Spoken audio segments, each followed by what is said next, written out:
लुधियाना के सुनील और उसकी बीवी रीटा एक अच्छे और संपन्न परिवार से ताल्लुक रखते थे। एक दिन रीटा की भाभी उसके घर आती है। रीटा, तुझे तो पता है तेरा भाई कुछ नहीं करता, ऊपर से 2 बच्चों की जिम्मेदारी, बेटी भी बड़ी हो गई है, तू तो बुआ है, कुछ मदद कर सकती है तो कर देना। कहाँ पैसे हैं भाभी, बस समझ लो किसी तरह हम लोग भी दिन काट रहे हैं। 2 ही तो कार है और मेरी बेटी भी बड़ी हो रही है, अब उसके लिए कार लेनी है तो 10 लाख का खर्चा तो लग ही जाएगा। तभी वहाँ सुनील आ जाता है। अरे शशि, क्या है, तू हमेशा पैसों के लिए परेशान क्यों रहती है? वैसे क्या जरूरत थी बेटी की शादी इतने बड़े घर में तय करने की? अरे पैसे नहीं थे तो ऐसे ही कर देती कहीं शादी, इतने बड़े होटल में क्यों कर रही है शादी? लेकिन यहाँ तो मामला शादी का है, देखते ही है। दरअसल तेरे भतीजे के पीएफ के पैसे आने हैं, पर उसमें देर हो रही है। जैसे ही पैसे आ जाएंगे मैं तेरे अकाउंट में डलवा दूंगी। ठीक है, हम लोग सोचकर बताएंगे। तभी वहाँ भतीजा आ जाता है। फूफा जी, आप लोग ही मदद कर सकते हैं, वरना तो कैसे काम होगा समझ में ही नहीं आ रहा। मैं वादा करता हूँ जैसे ही पैसे आ जाएंगे मैं आप लोगों को वापस कर दूंगा। हाँ भाई ठीक है। अब देख भाई, हमारे लड़के तो सारा दिन घर पर पड़े रहते हैं, ना कमाते हैं ना कुछ कमाने की इच्छा रखते हैं। लेकिन चल ये ले, कितने पैसे चाहिए? जी 4 लाख रुपए। ठीक है, लेकिन पैसे ध्यान से वक्त पर वापस लौटा देना। सुनील मुसीबत के वक्त बीवी के भतीजे की मदद तो कर देता है, लेकिन उन लोगों के जाने के बाद देख ले रीटा, तेरे मायके वालों ने मांगा तो दे दिया, वरना इन लोगों का मुझे कोई भरोसा नहीं है। अरे क्यों भरोसा नहीं है? इससे पहले तो कभी इन लोगों ने आपसे मदद भी नहीं ली। हाँ ली तो नहीं, लेकिन पैसे की किल्लत ही रहती है ना इन लोगों के पास। अरे ठीक है ना, नहीं लौटा पाए तो भतीजे के ससुराल से निकाल देंगे। सुना है बड़े घर में शादी हो रही है। सुनील और रीटा पैसे तो दे देते हैं, लेकिन अगले रोज ही। हाँ भाई साले साहब, क्या हाल है? ठीक हूँ जीजा जी। क्या बात है, सालों बाद आपका फोन, जरूर कोई बात होगी, बताइए ना। अरे वो तेरी बड़ी भाभी आई थी, बेटी की शादी कर रही है ना, तो पैसे लेने के लिए मैंने दे दिए 4 लाख। सोचा भाई किसी गरीब की बेटी की शादी हो रही है, पुण्य मिल जाएगा। अच्छा किया जीजा जी, उनका बेटा बहुत मेहनती है, जल्द ही लौटा भी देगा। वहीं रीटा भी फोन करके हर किसी को पैसे देने की बात करती है। रीटा की भाभी शशि के पास उसके भाई का फोन आता है। तूने सुनील से पैसा लिया है क्या? नहीं भाई, सिर्फ बात की है, बोल तो रहा है कि दे देगा। वो लोग मदद करने वालों में से नहीं है, और मदद कर भी दे लेकिन समाज में गा गा कर हालत बुरी कर देते हैं। अब गाने दीजिए ना भाई, मैं क्या कर सकती हूँ, मेरे पास कोई ऑप्शन भी तो नहीं है। बेटी की अगले हफ्ते शादी जो है। शशि की बेटी की शादी हो जाती है, लेकिन शादी के 1 महीने बाद ही सुनील का फोन भतीजे के पास आता है। हाँ भाई, शादी तो हो गई हम लोगों की दुआ से। अब देख, ऐसा ही फायदा होता है पैसे वाले रिश्तेदार हो तो। तेरे वक्त पर हम कैसे खड़े हो गए थे, लेकिन अब पैसा लौटा दे भाई।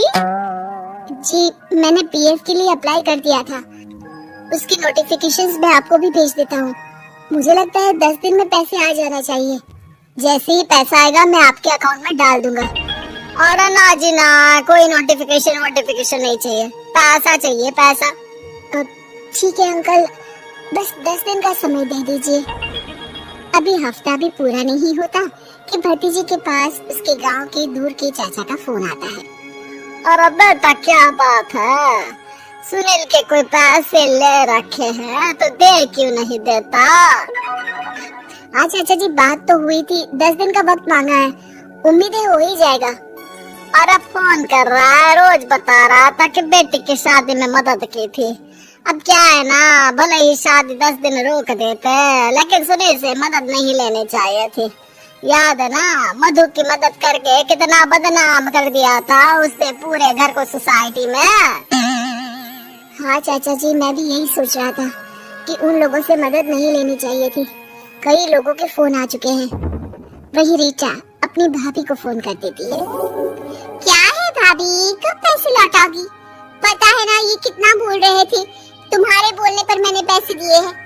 भाभी अब तो आपके बेटे की कार बेच दो और हम लोगों के पैसे दे दो।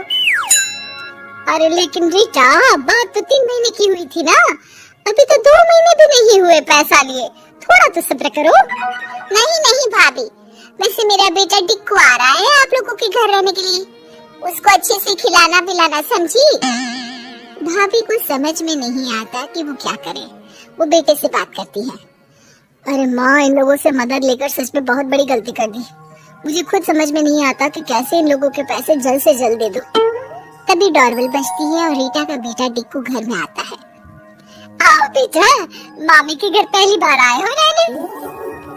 आप पापा बोल रहे थे कि आप लोग पैसे का ब्याज तो दे नहीं पाओगे, तो तब तक मैं यहीं रह लूं।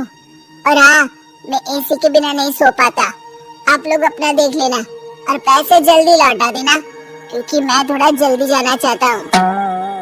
रीटा का फोन शशि के पास आता है। भाभी, पैसे कब तक दोगे?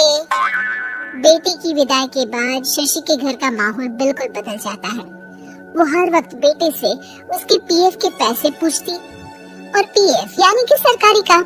आजकल में पूरा 1 महीना और बीत जाता है। भाभी, मैं और ये अमेरिका जा रहे हैं, घूमने के लिए पैसों की बहुत जरूरत है। रीटा, मैं पूरी कोशिश कर रही हूँ कि जल्द से जल्द पैसे का इंतजाम कर दूं, लेकिन पक्का नहीं बोल सकती। तभी सुनील का फोन भतीजे के पास आता है। देख माना, 3 महीने की बात हुई थी पैसे लौटाने के लिए, लेकिन अभी मुझे पैसों की काफी जरूरत है। मैं अमेरिका जा रहा हूँ, तो पैसे मैंने किसी से ब्याज में पकड़ लिए हैं। तू हर महीने 4 लाख का 20,000 ब्याज डाल देना मेरे अकाउंट में। सुनील फोन रख देता है, लेकिन भतीजा काफी परेशान हो जाता है। वो ऑफिस से शाम को घर आता है कि माँ पूछती है, क्या हुआ बेटा? बेटा माँ को सारी बात बता देता है। माँ भगवान के सामने हाथ जोड़कर खड़ी हो जाती है और रोने लगती है कि तभी बेटे का मोबाइल पर मैसेज बजता है।